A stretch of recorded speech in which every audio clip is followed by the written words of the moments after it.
नमस्कार, आरआरसी नेटवर्कच्या ताज्या बातमीपत्रात आपले स्वागत। अशा आहेत आजच्या प्रमुख घडामोडी।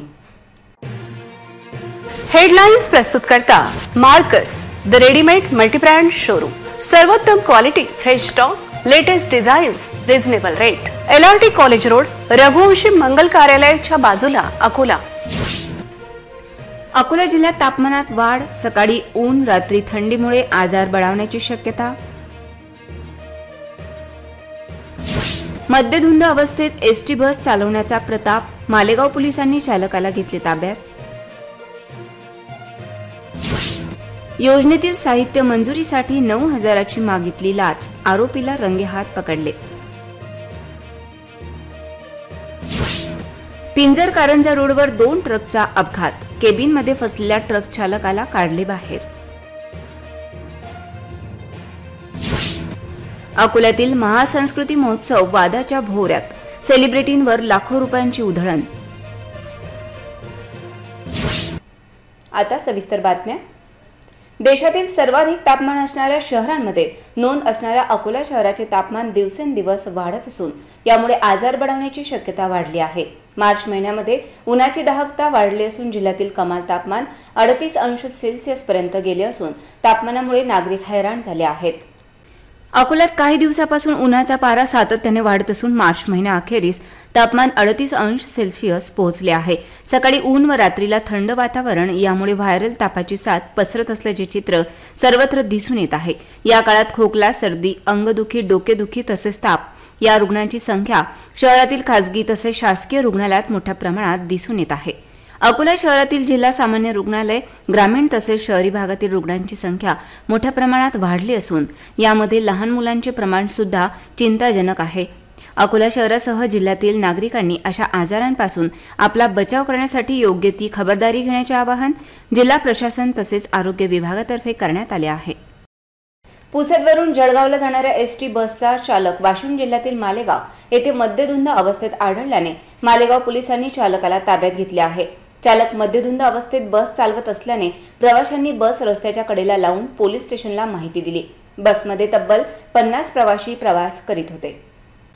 महाराष्ट्र राज्य परिवहन महामंडळाचा गलथान कारभार चव्हाट्यावर आला असून पुसदवरून जळगावला परिवहन महामंडळाची बस घेऊन जाणारा बस चालक मद्यधुंद अवस्थेत बस चालवत असल्याची मोठी घटना मालेगाव पोलीस स्टेशन हद्दीत घडली आहे।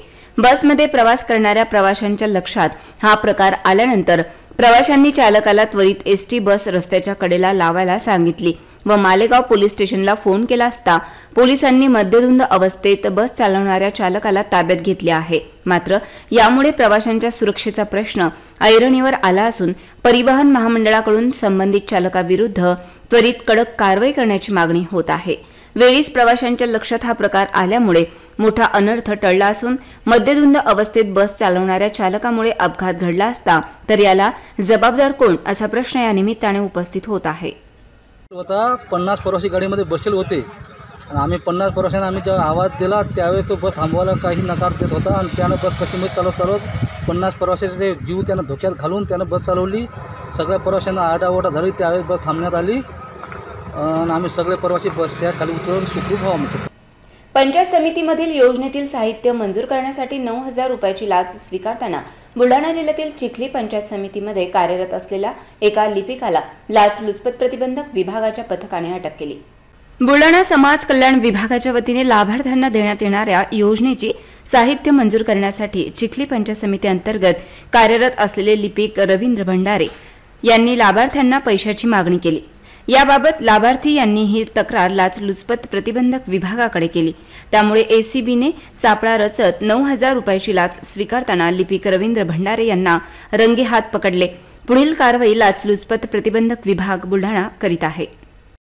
पिंजर ते कारंजा रोडवर 2 ट्रकच्या अपघाताची माहिती मिळताच पिंजर मानव सेवा आपत्ती व्यवस्थापन फाउंडेशनच्या संत गाडगेबाबा आपत्कालीन शोध व बचाव पथकाच्या जवानांनी मोठ्या कल्पकतेने कॅबिनमध्ये फसलेल्या ट्रक चालकाला बाहेर काढून क्षणाचाही विलंब न करत अकोला जिल्हा रुग्णालयात भरती केल्याने त्यांचे प्राण वाचले।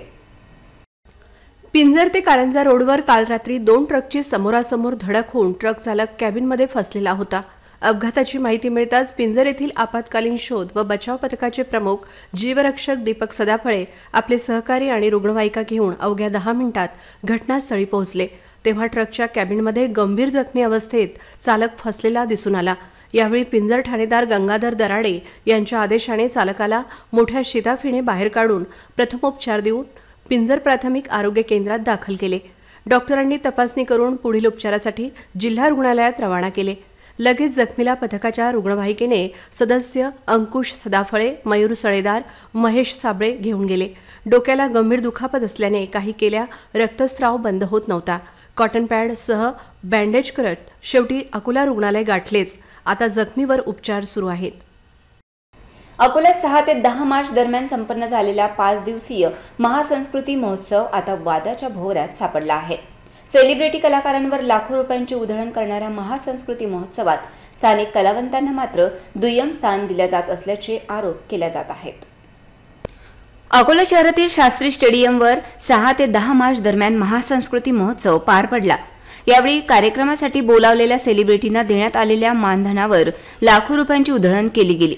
मात्र अकोला जिल्ह्यातील 5 संचाच्या स्थानिक कलाकारांनी महाराष्ट्राची लोकधारा या कार्यक्रमामध्ये शाहिरी, वासुदेव, गोंधळ, भारूड आणि खडीगंमत जनजागृती कार्यक्रम सादर केले। त्यांनी प्रत्येक कार्यक्रम 1 लाख रुपयाचे कोटेशन देऊनही मौखिक स्वरूपात प्रतिसंच यांना केवळ 5,000 रुपये देण्यात येईल असे सांगण्यात आल्यामुळे सेलिब्रिटींवर लाखो रुपयांची उधळण आणि स्थानिक कलाकारांवर अन्याय अशी परिस्थिती असल्याचा आरोप होत आहे। त्यामुळे अकोला जिल्ह्यातील संचांना प्रतिसंच 1 लाख रुपये मानधन व संचातील सर्वांना सन्मान चिन्ह व प्रमाणपत्र देण्यात यावे अशी मागणी स्थानिक कलाकारांनी केली आहे। या सर्व संचांनी नियमाप्रमाणे कला सादर करण्यासाठी प्रतिसंच 1 लाख रुपये प्रमाणे कोटेशन देऊनही मौखिक स्वरूपात मात्र प्रतिसंच 5,000 रुपये देण्यात येईल असं सांगण्यात आलं आहे। यामुळे स्थानिक कलाकारांना न्याय मिळावा अशी अपेक्षा कलाकारांनी केली आहे। नमस्कार। महाराष्ट्र लोककलावंत संघटना अकोला जिल्हा यांच्या वतीने सांस्कृतिक महोत्सवात झालेला 5 दिवसीय सांस्कृतिक महोत्सव झाला। त्यामध्ये सर्व स्थानिक कलावंतांना त्यांचं मानधन, सन्मानपत्र, प्रमाणपत्र आणि योग्य ते मान सन्मान मिळाला पाहिजे याच्यासाठी आम्ही एक निवेदन आज सादर करत आहोत आणि तो सन्मान आम्हाला माननीय जिल्हाधिकारी साहेबांनी द्यावा। या समितीच्या सर्व सदस्यांनी, सर्व उपस्थित आमचे जे कलावंत आहे यांना द्यावा अशी विनंती करतो। अकोला शहरातील वीज वितरण कंपनीकडून होत असलेल्या निष्काळजीपणामुळे केव्हाही मोठी दुर्घटना घडू शकते।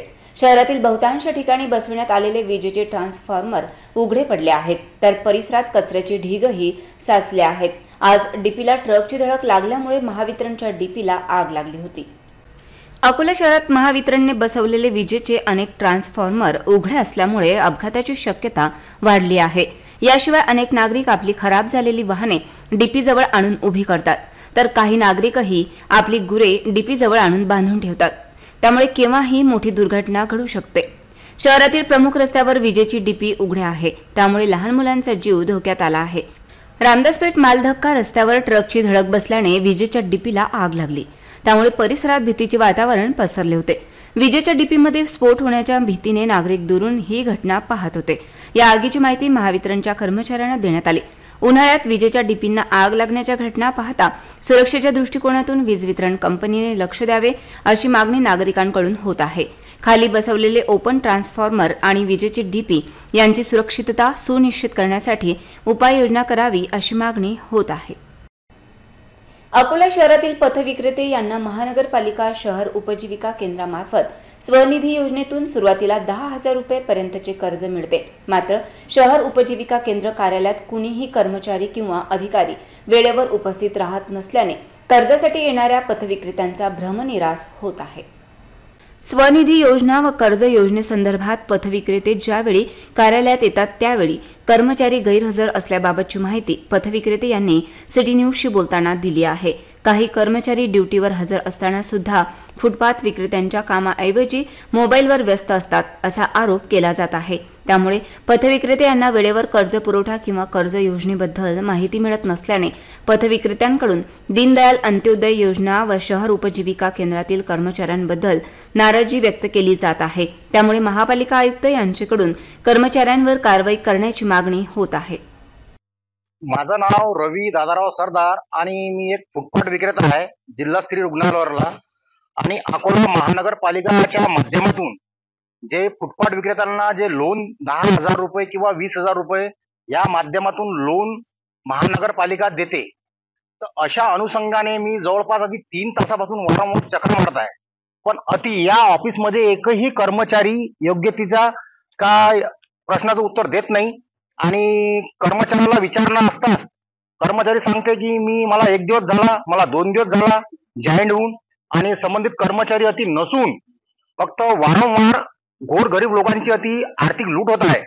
या विनंतीच्या माध्यमातून फुटपाथ विक्रेत्यांना लोन मिळालं पाहिजे आणि योग्य तिथे यांना माहिती मिळाली पाहिजे आणि चांगले कार्य करणारे अधिकारी अति बसवले पाहिजे. असे छाटा मारणारे अधिकारी अति बसवले नाही पाहिजे. आता 3 तासापासून अति अधिकारी गायब आहे. असं माझं महानगरपालिकेला कळकळाची विनंती आहे. जय भीम, जय बुद्ध, जय महाराष्ट्र. अकोला जिल्ह्यात उन्हाचा पारा वाढत असून अशा वेळी पक्ष्यांची तहान भागविण्यासाठी अकोला शहरातील एक युवक गेल्या काही दिवसांपासून झटत आहे. तहानलेल्या पक्ष्यांसाठी पाणी पात्र तयार करण्यात आले असून सध्या हे पाणी पात्र विविध ठिकाणी लावण्याचे काम सुरू आहे. अकोला शहरातील निसर्ग संवर्धन संस्थेचे शेख मुन्ना यांनी शक्कल लढवीत वापरात नसलेल्या तेलाच्या रिकाम्या कॅनपासून तहानलेल्या पक्ष्यांसाठी पाणी पात्र बनविले असून आतापर्यंत 200 पाणी पात्र तयार करून विविध शासकीय कार्यालय, विद्यापीठ परिसर तसेच ग्रामीण भागात लावले आहेत. त्यांच्या प्रयत्नांमुळे पक्ष्याची तृष्णा तृप्ती करण्याचे ध्येय समोर ठेवले आहे. पाणीपात्रामध्ये पक्ष्यांसाठी पिण्याच्या पाण्यासह खाद्याची व्यवस्था सुद्धा केली आहे. काही वर्षांपासून शेख मुन्ना व त्यांच्या मुलांनी अकोला जिल्ह्यातील विविध भागात जाऊन सदरची पाणीपात्र घरांवर तसेच झाडांवर लावण्याचा उपक्रम हाती घेतला असून यामुळे पिण्याच्या पाण्यासाठी भटकंती करणाऱ्या पक्ष्यांची तहान भागविण्याचे काम होत आहे. अकोला शहरातील मोहता मिल रोडवरील महावितरण डीपी खाली असणाऱ्या कचऱ्याला अज्ञात व्यक्तीने आग लावल्यामुळे ही आग वाढत जाऊन शेजारी असणाऱ्या डीपीला लागल्यामुळे डीपी मोठ्या प्रमाणात जळाल्याची घटना आज घडली. डीपी जळाल्याचे नागरिकांच्या लक्षात येताच महावितरण संपर्क करून त्वरित या परिसरातील वीज बंद करण्यात आली, अन्यथा अनर्थ झाला असता. मोहता मिल रोडवर वीज वितरण व्यवस्थेसाठी डीपी लावण्यात आली असून या डीपी खाली मोठ्या प्रमाणात कचरा फेकला जातो. आज कुणीतरी कचरा जाळून टाकल्यामुळे त्याची आग डीपीला लागली. यामुळे डीपीचे मोठ्या प्रमाणात नुकसान झाले असून वेळेवर लाईन बंद केल्यामुळे मोठा अनर्थ टळला. अनेक ठिकाणी महावितरणकडून लावलेल्या डीपीजवळ नागरिक मोठ्या प्रमाणात कचरा टाकण्याच्या घटना घडत असतात. त्यामुळे असे करणे धोकादायक असून एखादी अनुचित घटना घडल्यास जबाबदार कोण, असा प्रश्न या निमित्ताने उपस्थित झाला आहे. पुन्हा एक नजर टाकूया आजच्या प्रमुख घडामोडींवर. हेडलाइन्स प्रस्तुत करता Marcus the readymade multibrand showroom. सर्वोत्तम quality, fresh stock, latest designs, reasonable rate. LRT college road, Raghuvanshi मंगल कार्यालयाच्या बाजूला, अकोला. अकोला जिल्ह्यात तापमानात वाढ, सकाळी ऊन, रात्री थंडीमुळे आजार बळावण्याची शक्यता. मद्यधुंद अवस्थेत एसटी बस चालवण्याचा प्रताप, मालेगाव पोलिसांनी चालकाला घेतले ताब्यात. योजनेतील साहित्य मंजुरीसाठी 9,000ची मागितली लाच, आरोपीला रंगेहात पकडले. पिंजर कारंजा रोडवर 2 ट्रकचा अपघात, केबिनमध्ये फसलेल्या ट्रक चालकाला काढले बाहेर. अकोल्यातील महासंस्कृती महोत्सव वादाच्या भोवऱ्यात, सेलिब्रिटींवर लाखो रुपयांची उधळण. बातम्यांसाठी तुम्ही पाहत रहा RRC न्यूज. यूट्यूब चॅनलवर तुम्ही पण लाईक आणि सबस्क्राईब करा RRC डिजिटल अकोला हे यूट्यूब चॅनल. जगभरात कुठेही पहा RRC डिजिटल अकोला. पुन्हा भेटूया ताज्या बातम्यांसह, नव्या घडामोडींसह, नव्या बातमीपत्रात. तोवर नमस्कार.